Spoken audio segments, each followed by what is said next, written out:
Okay, hi love.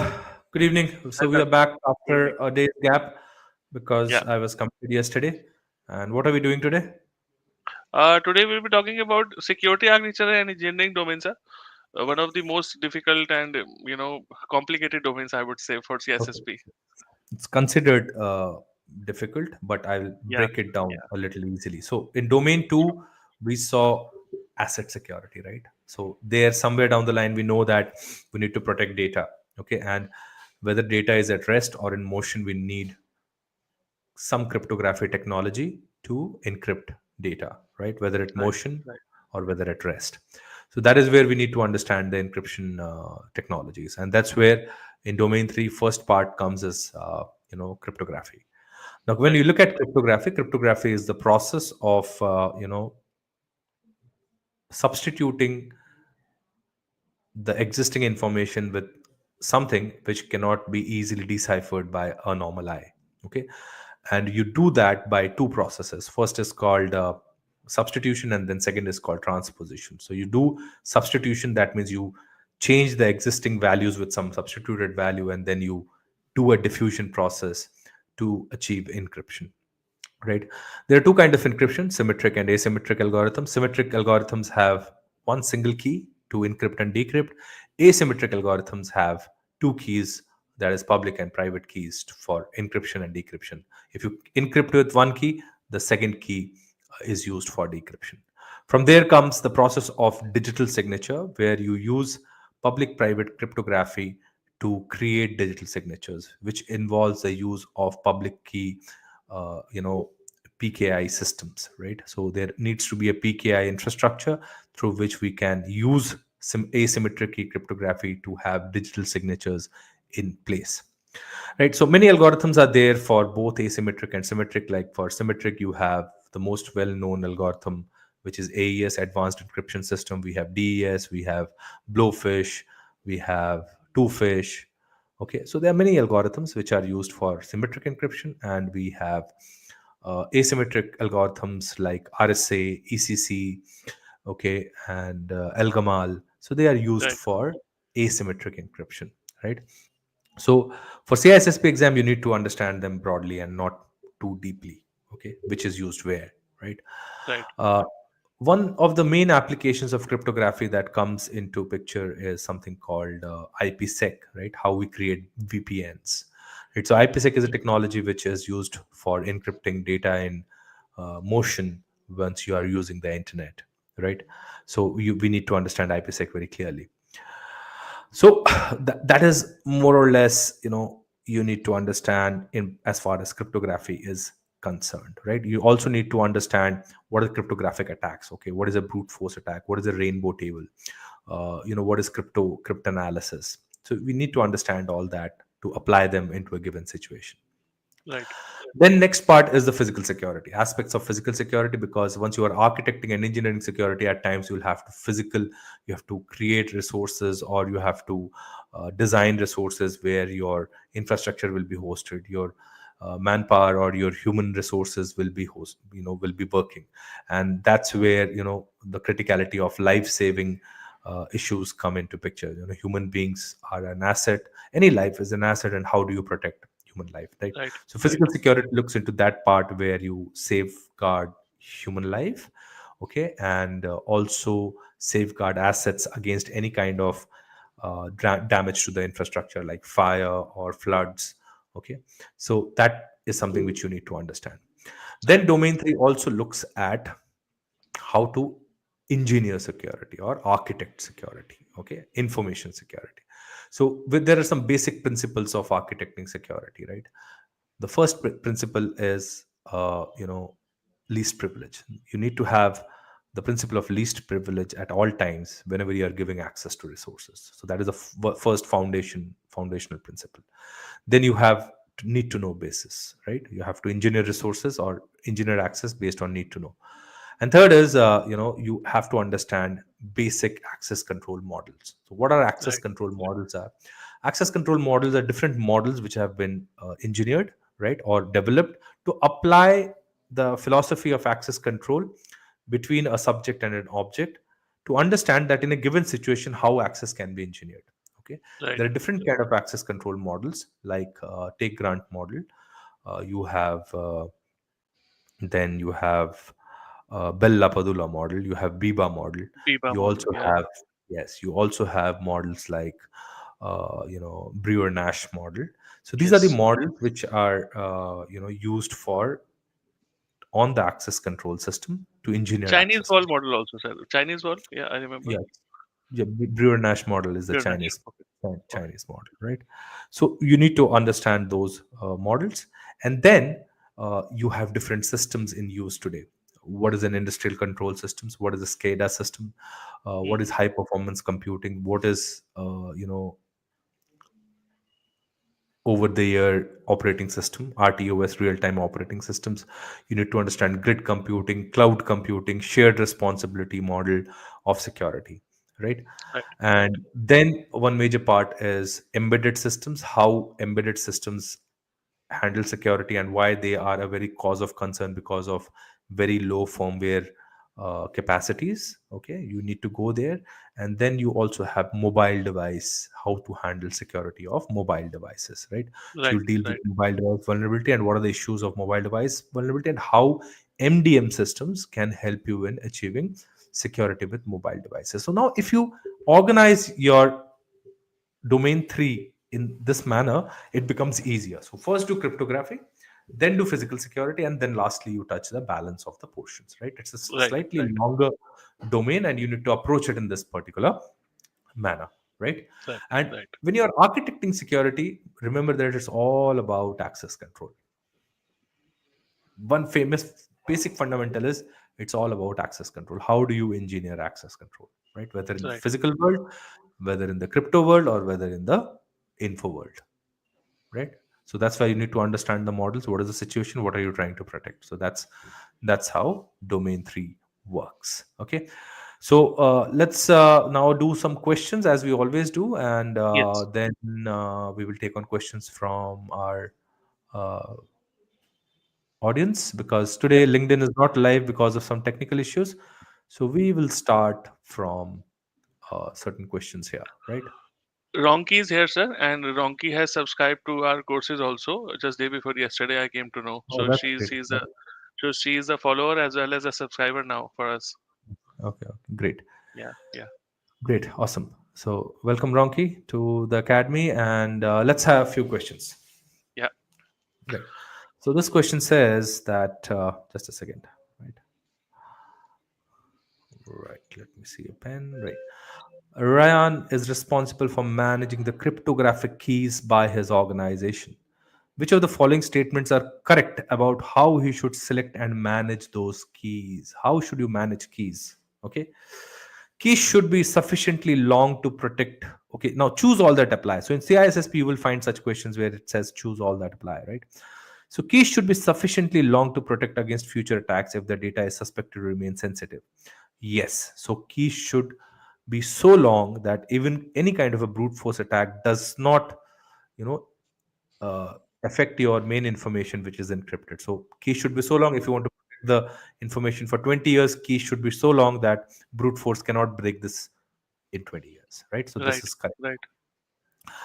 Keys should be chosen using an approach that generates them from a predictable pattern. No, No, I this is don't. wrong. This is wrong. This is wrong. It should Yeah. be from a very unpredictable pattern. Okay, Unpredictable. Yeah. Vice versa. Right. more randomness. So this is basically to something to do with the initiation variable. So your initiation variable should be very complex. Your key generating procedure should be very complex. Okay, Yeah. Ivy, right, key sir? should, Ivy.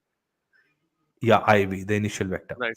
Right. Right, key should be maintained indefinitely. Keys should be maintained only till you require them. After that you should burn them or get rid of Right. them. Okay. Right. Longer keys provide greater levels of security. Yes, longer the key, AES 256 is more secure, more time consuming to break than AES 128. Yeah. Yeah. Right? Okay, great. So A and Next D. question. Yeah. Right. Next question. You're creating a security product that must facilitate the exchange of symmetric encryption between two parties that have no way of securely exchange keys in person. What algorithm must you use to facilitate the key exchange? Rindal is an algorithm. Blowfish is an algorithm. Vernam is an cipher process. Only way you can exchange key is something called Diffie-Hellman process. Diffie-Hellman. Hellman Yeah. key exchange helps you in exchanging the keys, right? Right. Okay. Right. Next question. Brian encountered encrypted data left on one side of his system by attackers who were communicating with another. Brian encountered encrypted data left on one of his systems by attackers who were communicating with one another. He has tried many cryptanalytic techniques and was unable to decrypt the data. He believes that data may be protected with an unbreakable system. When correctly implemented, what is the crypto system known to be unbreakable? Yeah, love. What do you think? Can Last one, sir. One time pad. why? I always say is why. is the only answer I know because from experience I know this is the only system which is unpredictable. I read it somewhere, You sir. should always. I'll tell you. Transposition is, transposition is mixing. So Yeah. A and B are adjacent. You do B first and A first. You can always detranspose and find out. So Right. this is Right. not substitution. Again, I substitute A with X, B with Z. I can always Mm. desubstitute and find out. Yes. Yes. AES, though presently unbreakable, post quantum Yes. we know that it can be brute forced. Yes. Yes. Yes. Yes. Now, one time pad is something which gives you, if it is randomly generated, it gives you a very, very high amount of, you know, it is unbreakable, right? So Yeah. I'm Right. getting a call. Love, just give me a second. Yeah. Yeah. Sure. Sure, And sir. Sure. it's someone who's waiting for me on the call. Yeah. So I Yeah. need to take this call and ask him to come. Just a Go for it, second. sir. Yeah.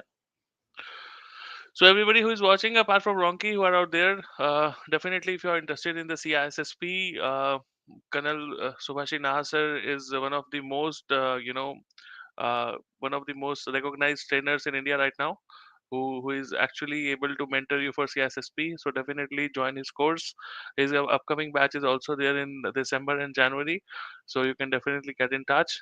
And if you are interested in GRC, definitely you are looking at the right person. I am taking care of the GRC part, so definitely get in touch. Okay, yeah, go on, sir. Right. So one time pad was the answer. Am I Yeah, audible? yeah, you're audible. Right. So we will. Okay. Sorry. Is that We you, were sir? at question. Yeah, we were at question number. Uh, we were at question number. One second. One second. We were at question number. Three, I think we did. Yeah, we did three. We are at four, Yeah, right? yeah, Okay. So question number four says play from the current slide. Yeah. So you are developing an application we did that. We that. did that. No, no. This is No, no, this one next is new. one. This one is new. Yeah, We this have is not done. So you're developing an application that compares passwords to those stored in Unix password file. The hash value you compute are not correctly matching those in the file. What might have been added to stored password hashes? Yeah. What do you add to a password so that even if the password is revealed, it doesn't match with the hash? salt. Yes, very correct. Salt. Because if you add salt in your application when your developers are developing, you say whenever the user enters the password, add a salt. So that even if the password is, revealed, the salt saves it. I think I should book my exam now, sir. Yeah, Yeah, you should. yeah. But you should Thank be you. able to justify.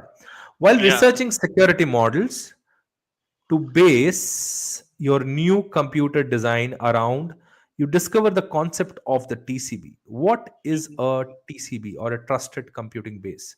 Is it Hmm. hosted on a network that supports secure transmissions? No, Is it the operating system kernel, other OS components, and device drivers? The no. combination of hardware, software, and controls that work together to enforce the security policy? Or is Oh, it the predetermined set or domain of objects that a subject can access? Yeah, love. trusted computing base. Mm, okay, this one is tricky, sir. Yeah, hosts on your network that support secure transmission are just endpoints with VPN, Yeah, right? Or some kind yeah. of a. The operating system kernel, other OS components, and device drivers, they form part of a TCB. The kernel forms part of a TCP, but Hmm. device drivers may not form part of the May not TCP. The be there. Yeah. combination of hardware, software, and controls that work together to enforce a security policy. This This looks could be like a the more, answer, sir. Yeah, this could yeah, be the the answer. predetermined set of domain of objects that a subject can access, that is access rights or privileges. Right. So it is between B and C. Now if you see B, what is it that gives you that? Generally kernel is part of the TCB. The OS Yes, other components may not be part of the TCB, and device because they drivers are at are ring never, three. Yeah, kernel at ring device zero. Yeah, drivers yeah, are yeah. unsafe. They never form Right, part of the TCB. You cannot trust a device driver. So it is right. C. Okay. So this Yeah, is how you find out answers. yeah. Right. Next question.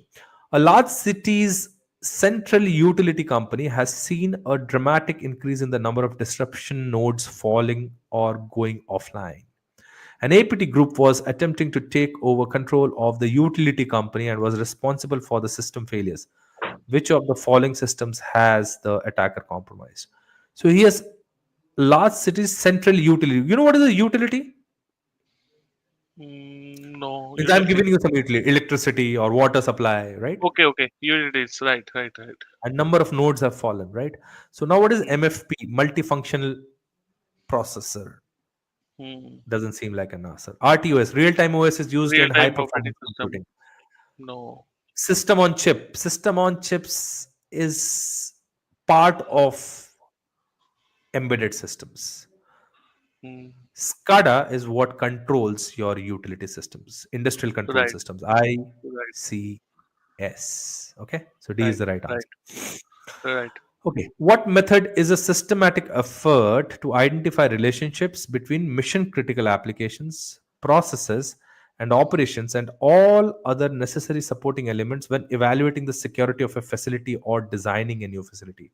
So that means you have a new facility which you need to design, and you need to find out what are the mission critical processes and application which are required to secure this facility. So this is the army concept. It is called appreciation, right? It Hmm. is not log file audit. You're doing a physical design, right? It might be something called critical path analysis. You're trying to find out, who can cause you some kind of a damage, right? Right, right. Risk analysis, no. Risk analysis is finding all the risks. Taking inventory is Hmm. about inventorizing. So it's critical path analysis, which you do to see whether to a physical resource or a physical facility, what all threats can, and what all processes you need to spin up so that your facility is safe, right? Right, right. So that is all from my side. And, I thought I was planning not to skip it yesterday, but there was a commitment, and due to that, we had to call it off. Right, love. So with this, I come to the end of today's webinar. If you have any questions, please shoot, or if someone else have any questions, let's answer that. Right. Yeah. Anybody on the stream who wants to have any questions, feel free. Now is the time. Yes, this module is tougher. It is. It is Yes. tough. Yeah. Yeah, I think only Ronki is online today on YouTube, because LinkedIn we couldn't stream today because of some issues on LinkedIn, I guess. Right. Right. Right. Right. So guys, we are the founders and mentors of Protect Academy. We run various courses, but this is not a marketing stream. This is just to help out all others, to achieve CISSP. Yeah, I'm so sorry, Ronki, we got busy. I hope, Ronki, you are in our group. We keep sending chats whether we are doing a meeting today or not, Uh, right? So yeah. we Ronki asked Ghazal to add you into the group. Yeah, she just joined yesterday. I think she's not there. So yeah, Ronki so we will. ask Ghazal to add you into the group. Yeah. Right. So, okay, guys, that's it for today. Then let's call it a day and see you guys. Enjoy.